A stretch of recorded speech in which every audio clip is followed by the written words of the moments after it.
नमस्कार मित्रांनो, आज रविवार दिनांक 16 ऑगस्ट 2026. मित्रांनो, काल राज्याच्या काही भागामध्ये पाऊस आपल्याला पाहायला मिळाला. आज काही भागामध्ये पावसाचा जोर हा कमी होणार आहे, तर काही ठिकाणी येलो व रेड अलर्ट देखील पाहायला मिळणार आहे. त्याचा संपूर्ण आढावा आपण या व्हिडिओमध्ये घेणार आहोत. व्हिडिओ शेवटपर्यंत पहा मित्रांनो. तुम्हाला विनंती आहे, तुम्ही व्हिडिओ पाहताय परंतु आपल्या चॅनलला सबस्क्राईब करत नाही, त्यामुळे आत्ताच आपल्या डिजिटल शेतकरी युट्यूब चॅनलला सबस्क्राईब करून घ्या. व्हिडिओला लाईक देखील नक्की करा. तुम्ही हा व्हिडिओ कोणत्या ठिकाणावरून पाहताय ते देखील आपल्या कमेंट बॉक्समध्ये नक्की कळवा. तर आज आहे रविवार दिनांक 16 ऑगस्ट 2026. मित्रांनो, आज या ठिकाणी विदर्भामध्ये आपल्याला मुसळधार स्वरूपाचा पाऊस पाहायला मिळतो. आपण जसं की स्क्रीनवरती बघू शकताय, भंडारा, गोंदिया, नागपूर जिल्ह्यामध्ये अक्षरशः रेड अलर्ट पाहायला मिळतोय. भाग बदलत या ठिकाणी मुसळधार स्वरूपाच्या पावसाची शक्यता ही आपल्याला पाहायला मिळत आहे. तसेच मित्रांनो, अचलपूर असेल, अमरावती असेल, अकोट, वर्धा या भागामध्ये, या तालुक्यांमध्ये आपल्याला मध्यम ते जोरदार स्वरूपाचा पाऊस पाहायला मिळतोय. आर्वी व आसपासच्या परिसरामध्ये देखील मुसळधार स्वरूपाच्या पावसाची शक्यता ही पाहायला मिळत आहे. व बुलढाणा जिल्ह्यामध्ये देखील मित्रांनो भाग बदलत काही ठिकाणी तुरळक तर काही ठिकाणी जोरदार अशा स्वरूपाचा पाऊस पाहायला मिळतोय. एकंदरीत जर या ठिकाणी विदर्भाचा विचार जर केला तर विदर्भामध्ये आज भंडारा, गोंदिया, नागपूर तसेच अमरावती, अचलपूर, आर्वी, वर्धा या भागामध्ये आपल्याला मध्यम ते जोरदार तर काही ठिकाणी मुसळधार अशा स्वरूपाचा पाऊस हा पाहायला मिळत आहे.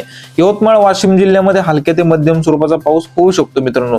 तसेच मराठवाड्यामध्ये आज पूर्णपणे पावसाचा जोर हा कमी झालेला पाहायला मिळतोय. मराठवाड्यामध्ये या ठिकाणी लातूर, बीड, धाराशिव या जिल्ह्यामध्ये आपल्याला स्थानिक वातावरण तयार होऊन तुरळक ठिकाणी हलक्या स्वरूपाच्या पावसाची शक्यता पाहायला मिळते. तर उर्वरित मराठवाड्याच्या जिल्ह्यामध्ये मित्रांनो हवामान ढगाळ तर पाहायला मिळते, परंतु पावसाची शक्यता आज आपल्याला पाहायला मिळत नाही. तसेच या ठिकाणी पश्चिम महाराष्ट्रामध्ये देखील सोलापूर असेल, सांगली, कोल्हापूर असेल या जिल्ह्यामध्ये पावसाचा जोर हा कमी झालेला आहे. काल या ठिकाणी काही भागामध्ये आपल्याला हलक्या स्वरूपाचा पाऊस पाहायला मिळाला, परंतु आज या ठिकाणी काही पावसाचा आपल्याला शक्यता पाहायला मिळत नाही. पुणे जिल्ह्यामध्ये देखील घाटमाथ्यावरतीच हलक्या स्वरूपाचा पावसाची शक्यता आहे. तसेच उर्वरित भागामध्ये पुणे जिल्ह्याच्या पावसाची शक्यता आपल्याला पाहायला मिळत नाही. सातारा, सांगली जिल्ह्यामध्ये देखील मित्रांनो पावसाची जास्त काही शक्यता आपल्याला पाहायला मिळत नाही.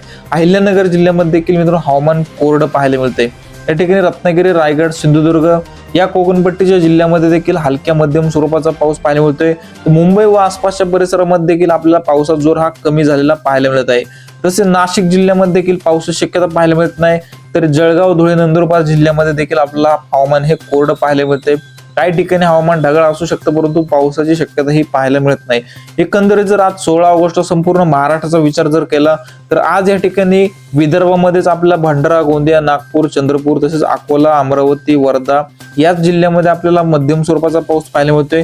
तर उर्वरित मित्रांनो महाराष्ट्रातील जिल्ह्यांमध्ये जास्त खास करून काही पावसाची शक्यता आपल्याला पाहायला मिळत नाही. हवामानामध्ये अचानक बदल होत असतात मित्रांनो. आपण आपल्या डिजिटल शेतकरी युट्यूब चॅनलवरती पावसाचे नवनवीन व ताजे अपडेट घेऊन येत असतो, त्यामुळे तुम्ही आपल्या चॅनलला सबस्क्राईब करून घ्या. व्हिडिओला लाईक नक्की करा मित्रांनो. धन्यवाद.